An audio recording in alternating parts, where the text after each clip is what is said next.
રાજકોટના શાપરમાં 200 કરોડની જમીનના વિવાદને લઈ 69 વિધાનસભાના ધારાસભ્ય રમેશ ટીલાળાના બહેન આવ્યા મીડિયા સમક્ષ।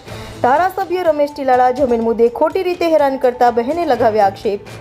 રિપોર્ટર ભરત ભડવા સાથે રોહિત પોજાણી, ઇન્ડિયા 24 ન્યૂઝ, રાજકોટ। આપનું નામ?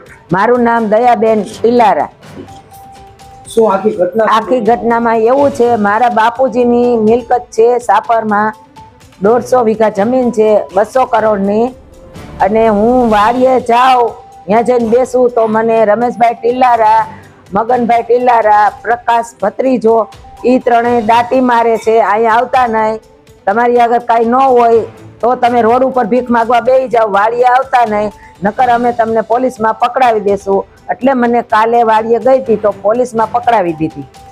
સવારની 10 વાગ્યાની બેહારી, રાતના 10 વાગ્યા સુધી। પછી પોલીસને ફોન કરી દીધો, એને બાયણે કાઢી મૂકો એમ કહી દો, અત્યારે તમારું કાંઈ થવાનું નથી, તમારે જ્યાં જાવ હોય ત્યાં જાઓ। એટલે હું 10 વાગે રાત્રે ઘરે વહી આવી। આ રમેશભાઈ કીધું એટલે પોલીસે કર્યું, અને અમારી ફરિયાદ પોલીસ સંભાળતા નથી અને કેસ અમારો ફાડતા નથી રમેશભાઈને પૂછ્યા વગર। એટલે અમારે આ પોલીસ જોઈ નહીં। શું છે માંગ અમારી એટલી છે કે મારા બાપુજીની મિલકતમાં મારી સહી વગર એને નામે કરી લીધી છે, બીજા આગળ બેનું આગળ સહી કરાવી મારી। એટલે મારી સહી અમે કોર્ટમાં હાજર કરી તો કે આ બીજાની સહી કરેલી છે, તમારી નથી। એટલે હવે મારી આગળ એને સહી લેવા આવે છે, એટલે હું સહી નથી કરતી, એટલે મને અવારનવાર ધમકી માંગે છે। મારો હક મારે જોઈશે, મારે બીજું કાંઈ ભાઈ ઉપર દાવો કરવો નથી। મને હક આપી દે એટલે હું મારો કેસ પાછો ખેંચી લઉં, આ મારો દાવો છે।